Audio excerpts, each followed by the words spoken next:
Hi everybody, this is Alchemist2 and I'm back again with another book review. Yesterday, while waiting for my dad to undergo surgery, which by the way went very well, actually it went splendidly, even better than I had possibly imagined. But let me come to my important subject here. My book of review is Stephen Hawking's The Grand Design, and the co-writer is Leonard Mlodinow. And this is only, I can get to the last page of this book, also accounting for the glossary here, which helps for those of us who are unfamiliar with quantum physics. I don't know why I left my bookmark in there. It is actually, and it has the index in here.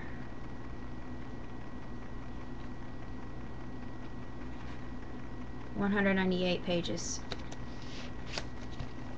And I really enjoyed this book. I thought that it was very informative. I also thought that it was absolutely fascinating because it introduces the subject of a higher power, but in a way that it won't step on anybody's toes, which I thought was good. I personally agree with that, although I am Christian and I have no doubt in my mind that there is a higher source at work, and that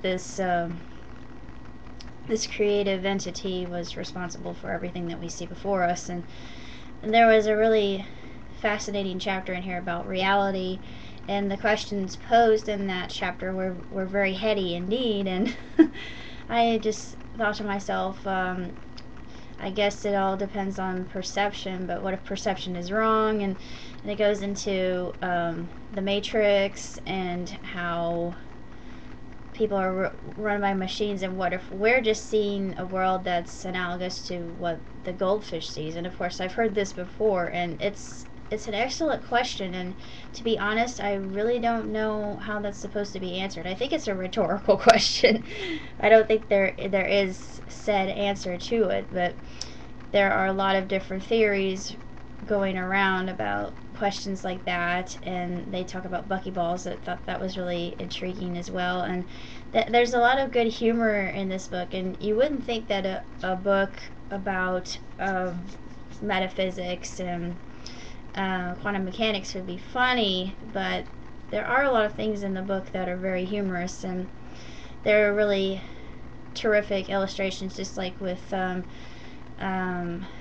The Universe in a Nutshell. If you've ever read Universe in a Nutshell, is my absolute favorite book by Dr. Hawking, and other than God Made the Integers, which I think is just a absolutely terrific book. Even if you don't enjoy math, and I hadn't enjoyed mathematics as a child, but as I've grown older and as I've had instrumental instructors in that field, and showing how integral that that's actually a pun, but how important math truly is, then you realize, oh well, without that, and especially without irrational numbers, we wouldn't be here. So I'm happy that we have irrational numbers. It just really boggles my mind, and it opens a whole slew of questions, particularly when they mention the Goldilocks zone, which has been in the news quite a bit. And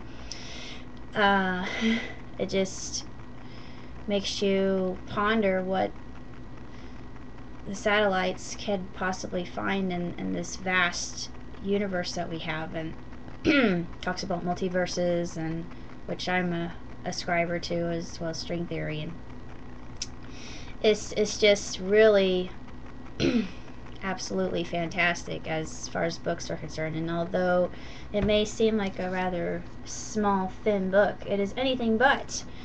It is a very complex, detailed, trying book And although I read it in one sitting, I would probably have to read it a second or third or fourth time just to completely comprehend what I just read. And that's the nature of physics itself. And it talks about philosophy and how philosophy is dead. Let me go out on a limb and say I don't particularly think that philosophy is dead. Because if philosophy was dead, then we wouldn't still be asking these questions. That's just one thing that I didn't agree with. But they have their opinions as well, and I respect that completely. Because Dr. Hawking is one of my idols. So, on a side note, I read on MSN that Dr. Hawking doesn't believe in heaven, and I was a little bit shocked at that, because after what I read in the Grand Design, I thought that he would have believed that there's a possibility of something beyond what we see here, because just think about this just logically. In the realm of physics itself, in the realm of higher math, like calculus and trigonometry and things that go beyond my scope of comprehension, there are some interesting concepts that are rather spiritual in nature. And same thing with science. And I don't think that science and spirituality collide at all. I don't think that they disagree. I think that they merge. And before dogma ever became involved, and Mother Church decided to have her way and separate the two were one. Alchemy. I mean, think alchemy. Need I say more? But anyway, he had stated that, and I quote, heaven is nothing but a fairy tale, and that rundown computers would not be welcome. And I thought, are you serious, Stephen? I respect you, but I don't agree with that. And it just, for some strange reason, it really took me aback, and I had a little bit of issue with that, because I personally believe that there is an afterlife. I know I have no proof. There is no measurable, quantifiable, empirical evidence of there being an afterlife, unless you count EVPs and other unexplained phenomena that have been measured by people who are in this particular realm of science. And very strange, unusual things that have been occurring, and things you can't ignore that have been on the news, and just the whole fact of the matter that what we see before us is ever changing, and the veil is thin, my friends. But beyond that, I was really saddened by that, and I thought that was in contradiction to what he wrote in this book, just because I really feel that the whole idea of having theoretical physics is to try to understand that which we cannot completely grasp with our with our finite minds. And the idea of photons and protons and atoms, buckyballs, all that kind of thing that we cannot see unless aided with an electron microscope. It's just makes me wonder why it does not make any rational sense to me. But he believes what he believes, and I mean, I'm gonna sound like the devil's advocate here, but he'll be surprised. But he has a long life to live, and he's lived longer than anybody else who's had ALS, and that to me is just inspirational. That's why he's one of my inspirations, as well as what he writes about, and the new ideas that he has been putting across, particularly that on singularities, which is groundbreaking. He does talk about singularities in here, but which I also find fascinating. I always have, always will.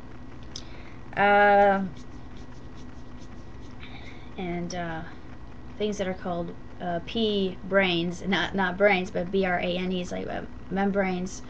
They're separating the different realms of physical, and just that part actually kind of was fuzzy for me, because I was trying to think about what brains are, branes, and that is really complicated, because I really haven't had any experience with understanding all that. But it just, I'm still a little bit in shock after reading that. But I still respect Dr. Hawking. He has his opinion, and I'm cool with that. And he has reason for believing that heaven isn't real, which is fine. You can believe that if you want. And there actually is some comfort in knowing, if you're an atheist, that you return to the earth. I think, in my understanding of that, I think there would be myself, just knowing that you come back from whence you came. But I really don't want to get into too terribly deep of philosophical conversation concerning the afterlife, but I just thought I would bring that up because I thought it was interesting. But other than that, I must say that I have really enjoyed this book, and I would read it again in a heartbeat. And I was really surprised and delighted at the fact that there was humor involved in it, and it made it all the more accessible. And there are just so many questions that we don't really have the answer to, and that we try to scour for some sense of meaning in it all. And I think that's what makes us who we are, the beings that we are. That's what life is all about, trying to uncover the greater meaning of things, and trying to comprehend the purpose of why we're here and what it's all about. That's why philosophy was invented. But anyway, that is basically my review of The Grand Design. And if you haven't read it yet, and if you're a fan of Dr. Hawking's work, I would definitely pick it up, because it's a really tremendous, pardon the pun, astronomical book. And it's truly wondrous and just absolutely fascinating. And if you enjoy theoretical physics and all those different theories that are involved with quantum mechanics, then I would definitely pick it up. It's well worth the read, definitely.